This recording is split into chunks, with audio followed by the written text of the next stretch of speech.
Hello YouTubers, RogueMonkeyJr here, and in today's video we're going to be talking about what you can expect from Ranked Series 4 in Apex Legends. That's obviously coming with Season 5. Boy, this would be so much easier if they had started Ranked on Season 1, but nevertheless, let's get stuck right into this. So let's first go into the Series 3 results. So as of April 23rd, they have the following distribution among players who played more than 5 hours of Ranked versus last series. So at Bronze tier, we now have 17.54% of the player base, as opposed to 3.9% last season.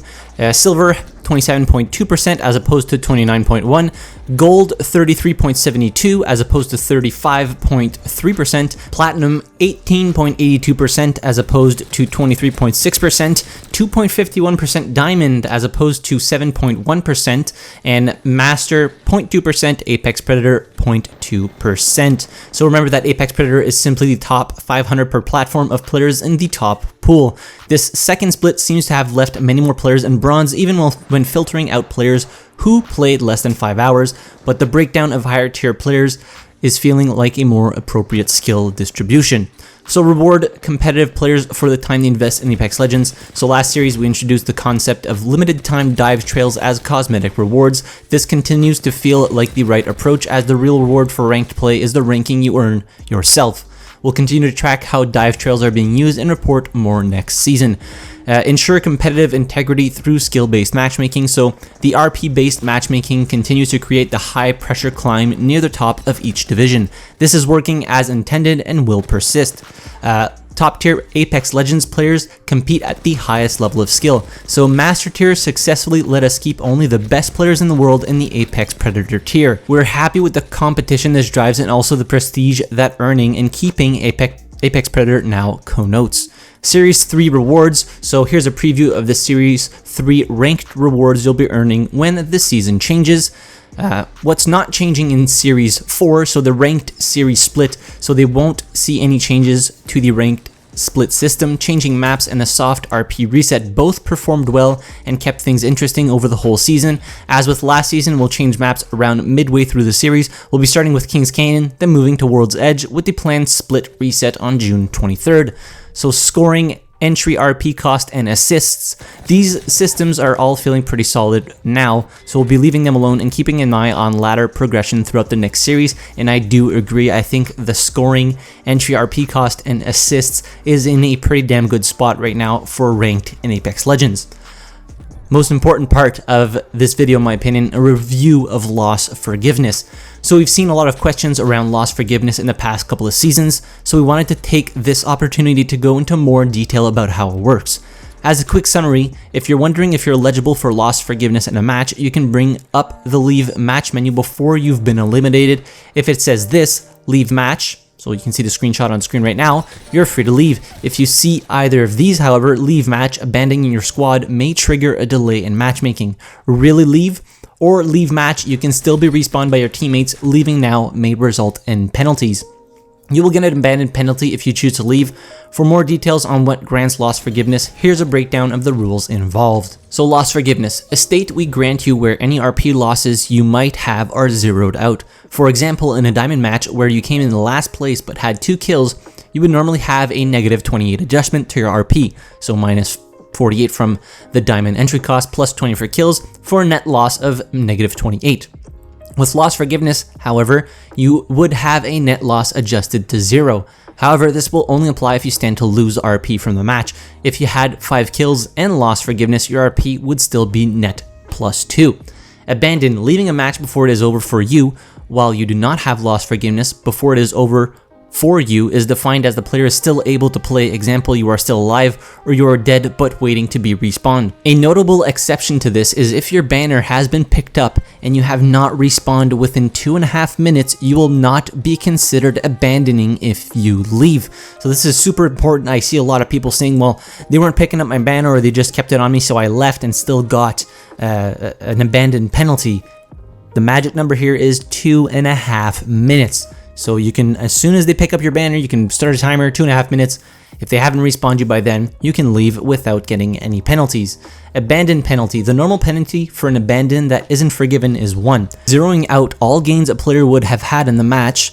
2, an additional penalty RP cost to the entry cost for the player, and 3, a timer placed on you before you can start matchmaking again. Currently, this is set to a flat 10 minutes. Expected quit, leaving the match through the game menus with the option leave match. Unexpected quits are everything else, example game errors, leaving via console system menus, your internet connection being disrupted, etc. Granting of loss forgiveness. We grant players loss forgiveness when, number 1, your match-made teammates abandon the game, i.e. if your party mates abandon, you do not get loss forgiveness.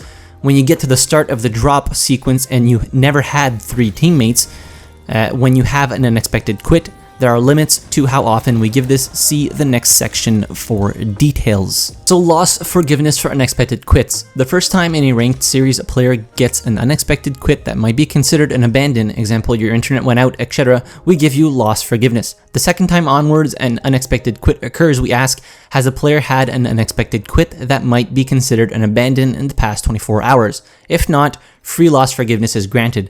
If the answer is yes, however, we give loss forgiveness, but count that as a used forgiveness abandon. A player is limited to 3 used forgiveness abandons in a series. Once the limit is used, all further unexpected quits that might be considered an abandon are treated as an abandon and penalized appropriately. Zeroed out RP gain, RP penalty, and matchmaking penalty time. This also means we disregard the free abandon every 24-hour period mentioned above. Every time a player gets a forgiven abandon, used or not, we display a message in the lobby. Abandon game forgiveness. We have detected you have abandoned your last game through no fault of your own. No penalty will be applied, but future abandons might have consequences. When a player has hit 3 used forgiveness abandons, we display a different message. Last abandoned game forgiveness. We have detected you have abandoned multiple games. Any further abandons will incur penalties. So example scenarios. That was a very long explanation of loss forgiveness, but let's try and simplify it by walking through some common examples. So scenario 1, you partied up with your friend and went into ranked. Your friend's internet went out in the middle of the match. What happens? Well, in this case, your party mates leaving do not give you loss forgiveness. Hence, if you leave immediately, you will be given an abandon penalty. Scenario 2, in scenario 1, after your friend disconnected, a third person in your group left immediately. What happens? Answer, the third member on your squad was not in your party. His leaving gives you loss forgiveness. Scenario 3, you joined into a ranked match by yourself but did not get any other teammates. You leave. What happens? Answer, it depends on when you leave. Even past character selection will try to find teammates for you. If you leave after the drop sequence has begun, you will be given loss forgiveness. If you leave before that, however, you will be given an abandon penalty. Finally, getting into the Reconnect feature, thank God. As we work on stability and systems like loss forgiveness that help make it more forgiving to play ranked and really focus on your climb, we wanted to offer even more ways to recover from crashes or internet outages. We're happy to announce that Reconnect is coming in Season 5. If you get disconnected due to internet weather, a quick brownout, or a crash in the game, you can now just restart, and if the session is still ongoing, you will reload right back into the session. We hope this helps get you back in the game quickly and easily to keep earning that RP. Expect more details in the final patch notes. And in my opinion, that is the star feature.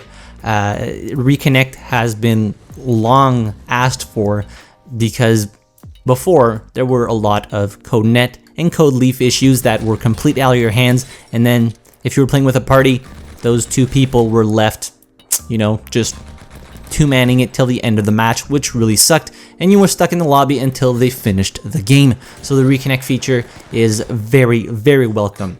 So anyways, that does it for this video. It went on a lot longer than I thought, so thanks for sticking around. There'll be a link in the description as well as in the top pinned comment for the full changes coming to Ranked Series 4.